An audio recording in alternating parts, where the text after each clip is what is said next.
A retelling of Shakespeare's Macbeth. Macbeth stared regretfully at his loyal friend who had trusted him so willingly. The poor man was fast asleep, unaware that he would never wake again. "Duncan, I'm sorry," whispered Macbeth as he raised his dagger. Outside, the vast black sky loomed intimidatingly above Dunsinane Castle. As thick whirling mist wrapped around the silent building, rain splattered like fresh blood over the weathered roof, drumming the paved ground and whipping into open windows. The wind lashed at the bare pine trees which dotted the perimeter of the castle walls. Snaky fingers of lightning ripped overhead, filling the area with eerie flashes of bright light every few seconds, illuminating the desolate silhouette of the tower. Death was in the air. Meanwhile, inside Dunsinane Castle, Macbeth and his wife were fiercely engaged in a war of words. "My darling," squeaked Macbeth, peering into Lady Macbeth's dark, sullen eyes. "You can't be serious. Duncan is our friend." He was your friend, but now he must die. The servants are drugged. Everyone else is asleep. It must be done. "But do it," whispered Lady Macbeth, studying her husband's doubtful expression.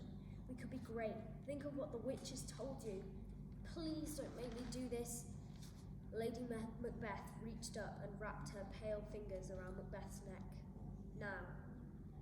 But he trusts us," wheezed Macbeth, face reddening more and more by the second. "Trust must. Who cares about trust? Who have you become? Where's the man I married? The man who was willing to fight for power? Now is your chance. Do it!" Lady Macbeth screeched, tightening her grip around his neck. Macbeth couldn't speak. He just stood there, face purple, cheeks puffed out like an angry pufferfish, eyes popping, head lolling. "It's either him," smiled Lady Macbeth, voice softening in a sinister fashion, "or you. What will it be? Are you brave enough to kill him?" Macbeth nodded exasperatedly, sweat dripping from his brow. "Good. I knew you'd come around eventually," grinned Lady Macbeth, patting a sharp silver dagger into his shaking fist with her free hand. She held onto his neck for just a moment more, just to watch him struggle, before releasing Macbeth's throat. He ran to the open window and drank in the cool night air, refreshed.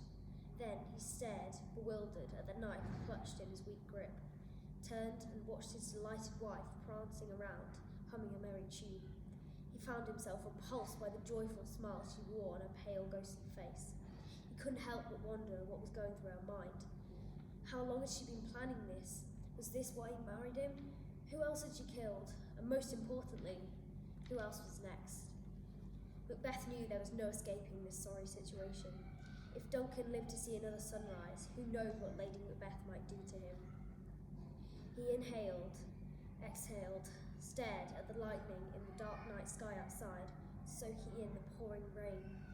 "Go on then," barked Lady Macbeth, who had snuck up behind him. Macbeth jumped, dropping the dagger.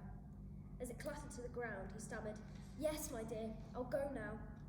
As he picked up the dagger and tried to look heroic, Lady Macbeth sang, "See you," and kissed his cheek. "Good luck." Macbeth tiptoed dizzily around the candlelit corridor. He stopped for a moment, eyes fixed on a bright flame. He knew what he had to do. Tomorrow he would be king. He had made his mind up. Macbeth marched on with a newfound confidence. He came to Duncan's bedroom door and reached to open it. Only then did he notice that his hand was shaking uncontrollably. Controversial thoughts rushed through his mind, but he pushed them away. His wife was right. He would do anything to fight for power. He came to a polished wooden door. At the top, a golden sign engraved "King Duncan" stared down at Macbeth, glinting in the dim candlelight. Macbeth listened for a short while. He could hear the wind whistling outside, the rain drumming on the roof above. And, if he pressed his ear up to the door, he could hear a soft, calm snore. Duncan was fast asleep.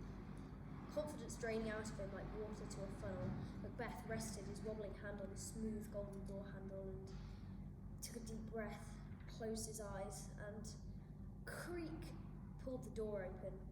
The sound made Macbeth jump, and he cringed painfully. He stepped forward. He was in. Macbeth's boots clunked loudly across the wooden floor as he held the dagger in his sweaty hand. With every movement, every sound, his heart skipped a beat. He towered over his friend's bed. What was he about to do? How could he kill his king? But then Macbeth pictured his wife's ghostly face, eyes raging with evil, and he knew she would kill him if he didn't kill Duncan. Regretfully, Macbeth raised the dagger above the sleeping king's heart. Eyes closed, he drew the knife down, down, down. Then it hit something. Without opening his eyes, he knew what it was. His friend's flesh. He pushed the dagger further and further into Duncan's heart. The king's eyes burst open, red and desperate, choking down air, body writhing in pain, blood spurting over the silk bedsheets, mouth open in a silent scream. The old man stopped struggling and lay still, eyes glazed over like glass, face contorted in an anguished expression, chest covered in blood, dead. Macbeth stared at Duncan's body for a long time. The eerie silence hurt his ears, and outside the storm had ended. Everything was so quiet, so still, and Macbeth had never felt more alone. He barely noticed when the tears came, streams of liquid sadness rolling down his face and dripping onto the blood-stained bedsheets. "I'm sorry, my friend, so sorry," Macbeth whispered, starting to sob uncontrollably. He pulled the crimson-covered dagger from Duncan's chest and dropped it to the floor. "Please forgive me, Hello, dear!" Without having to turn, Macbeth knew who it was. "Ah, perfect," grinned Lady Macbeth bitterly, looming over the body. "Now I will be queen." He waited for her to add, "And you will be king," but she never did. He looked down at his friend's corpse, feeling another wave of regret forcing tears into his eyes. After that, everything happened at once. Macbeth stood there, sobbing, and his wife lifted the silver knife from the ground, and then Macbeth felt something cold and metal plunge into his back. There were a few unbearable seconds of excruciating pain, and then he was falling, but his hand didn't reach out behind him to cushion his fall. He was numb with pain and physical and mental exhaustion. This was the end. When he hit the floor, his vision blurred, and he stared upwards at his laughing wife. "How could you?" he wheezed weakly. "Goodbye, Macbeth. You have served me well." As everything faded to black, all the dying man could hear was Lady Macbeth's laughter, echoing, cackling, filling his mind, and then he breathed no more.